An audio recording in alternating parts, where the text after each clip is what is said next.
आज की स्थिति में अगर फिलिस्तीन में कुछ होता है, फिलिस्तीन में कुछ होता है, इजराइल अगर घुस करके ईरान में आज जो हमास के ऊपर जो हमले कर रहा है और अपने आत्मसम्मान का बदला ले रहा है, तो वहां के नागरिकों की पीड़ा हमारे भारत में रहने वाले ये आस्तीन के सांपों के सर पे दर्द होता है।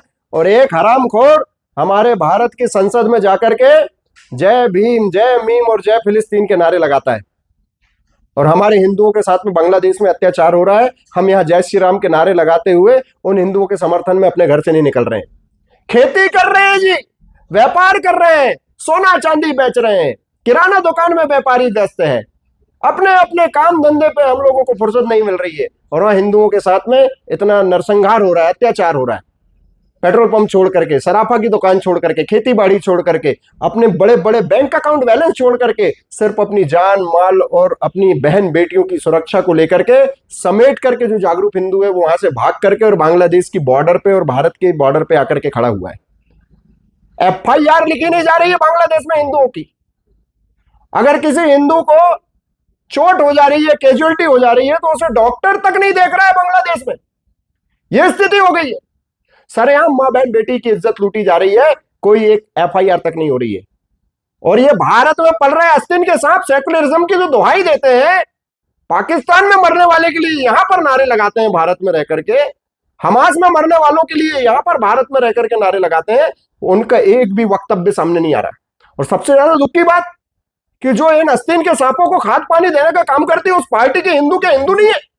उन लोगों का कोई भी एक प्रतिक्रिया नहीं है बांग्लादेश में हो रहे अत्याचार के खिलाफ। यह सबसे बड़ी दुख की बात। और कोई नहीं बच रहा। ना कांग्रेस हिंदू बचेगा, ना बीजेपी का हिंदू बचेगा, ना शिवसेना का बचेगा, ना सपा का बच रहा है, ना बसपा का बच रहा है, ना RJD, ना RLD, कुछ नहीं बचेगा। सब मरोगे। सबकी बारी आ रही है। हिंदुओं की स्थिति बंद पिंजड़े में उस मुर्गे की तरह हो गई है कि कसाई आता है, एक मुर्गे को काटने के लिए हाथ डालता है, तो बाकी के 49 मुर्गे अगर 50 रहते हैं पिंजड़े में, तो 49 मुर्गे पीछे हो जाते हैं। अभी मेरी बारी नहीं आई है। सबकी बारी आ रही है। भारत के 8 राज्यों में इन लोगों ने हमें अजगर की तरह निगल लिया है। 29 राज्यों में हमारे 21 राज्य बचे हुए हैं। हम कहां सो रहे हैं। कल अभी कार्यक्रम था, कार्यक्रम के लिए आह्वान किया गया, हजारों पोस्टें डली, पर 350 कुर्सी नहीं भर पाई। इसका क्या मतलब है? स्पष्ट संकेत है कि हमारी मृत्यु तय है। हम सोए हुए व्यक्ति को जगा सकते हैं कि भाई उठो, और उठ करके देखो हमारे घर पे सांप घुस गया है या हमें निगलने के लिए अजगर आ गया है। तो अगर कोई सो रहा है, हम उसे जगाएंगे तो वो जाग जाएगा। सोते हुए व्यक्ति को